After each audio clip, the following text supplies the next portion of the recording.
Hi everybody. Still on the Big Brother Naija gist. As at yesterday, they had the darling show. Like I said earlier in my video, they had the darling task, divided into three groups: Team Braids, Team Crochet, and Team Empress. In Team Braids, we have Nengi, Prince, and Triky. Then in Team Crochet, we have Dorathy,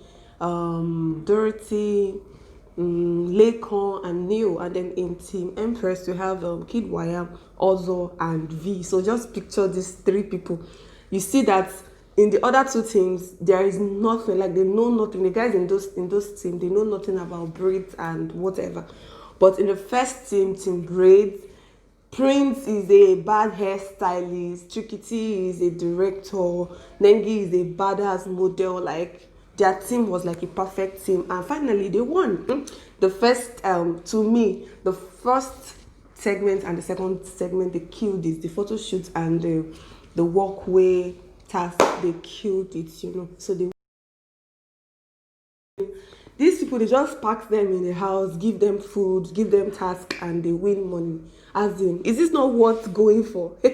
Like 3 million naira each. And now Nengi is like the highest, as it be the richest housemate in the house currently, according to Tasco, not a. So guys, the gist of the whole gist, I'm going to read the other love letter to you, like the love letter he wrote to Nengi. I'm going to read it out to you guys.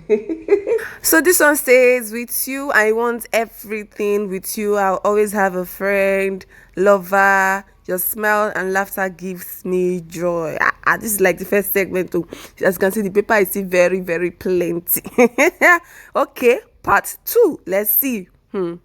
I know I love you, and none other has have me feel this way.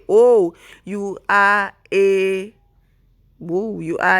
beautiful and a kind person. I can watch you for a lifetime. You are my favorite move, Nengi. This is love in the air. As in, Ozo self, him too, in his conversation with Dorathy this earlier yesterday, he was like, he doesn't know how his family is going to be feeling about him now because of. I said, thank God. So actually, you know that your family is seeing all this your rubbish that you are doing. He was talking to Dorathy about it, and also he talked about his whispering and all the strikes he had because of his voice. So Dorathy was like, you don't talk like this. You don't usually talk like this before. Although yes, he don't usually talk like that before, but he was never too loud. But as soon as he started dating, let's say he started dating Nengi, as soon as he started dating Nengi and started talking to it about Neo, his voice became so tiny, more tiny. That was what Dorathy was trying to tell him, that what are you always telling you, that you're always whispering? That's the cause of your warnings and all. So they kept talking, and then he got to where Dorathy and Prince and also talked about what Nengi and Ozo does in the bathroom, because they usually have their bath together, so the housemates will be feeling like something is happening. So Ozo was like, this girl does not give him opportunity, does not give him chance. Like the highest thing they've done is even to hold hands. Like he's not even understanding. Like if they want to bath in the bathroom, Nengi will be in the bathroom, he will be outside waiting. As in, it was so funny, like listening to all what they said. I like shift those ones aside, but indirectly they are creating content because many people like watching them. Me, I'm not partial, but other people like watching them do their thing. Yeah. So moving on to Erica, then Mr. Wire, and what's that other man's name? Because Kiddwaya's dad had a conversation, a live conversation with one other big politician like that. I said it in my previous video, so I'll link it, guys. You see it. They were talking about so many things, and then they got to Erica's saga. So Kid dad was like, Erica protects his daughter, Erica protected his daughter, Erica did this, Abi his son, Erica showed his son true love, this and that. I was like, hey, brother, are you trying to indirectly campaign for your son? Tell us, just tell us wholeheartedly. He now said something. He said if Kiddwaya wins the 18 million naira, the 85 million naira, he's going to give 45 million naira to Erica, and then the remaining 45 million naira to the orphanage. You know, they are billionaires. Obviously, they don't need the money. And I'm not like, why are you still campaigning if you don't need the money? You know, that kind of thing. And besides, it's not 85 million naira cash. It is 45 million naira cash, then 40 million worth of incentives. So I don't understand what you're saying. Do you understand? I don't understand what you're saying. So this is an indirect campaign for Kiddwaya to win. And I'm like, Erica, that they're ready. Because, okay, let me even divert this video to Erica's plenty gifts, because they opened a fund account for her yesterday. I believe for yesterday, go fund account for her. And they said, her manager said, they've raised 50 million naira worth of cash for Erica. You know, so obviously she doesn't need Kiddwaya's 45 million naira again.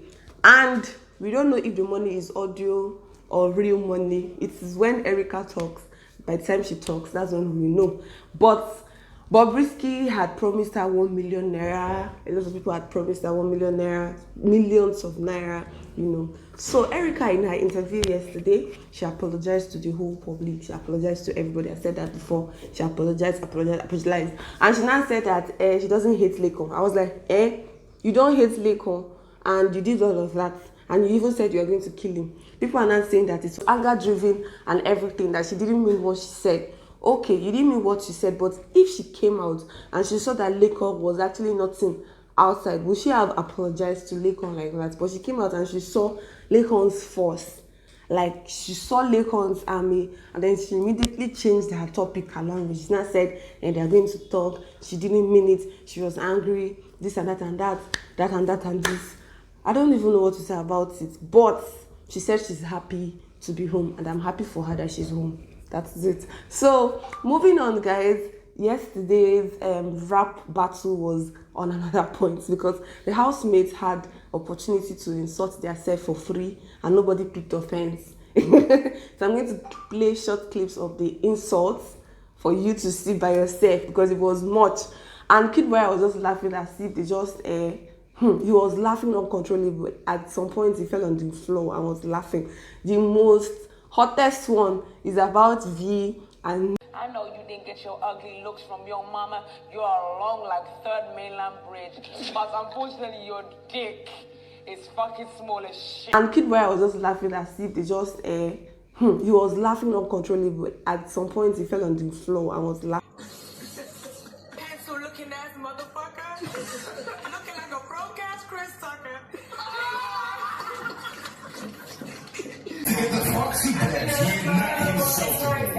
Let's talk about V. What y'all bitching about? I mean, look at your front end looking so bad. You ain't got edges, bitch. Better than me. Myself there, it was not funny at all, but it became funny because it was a rap battle.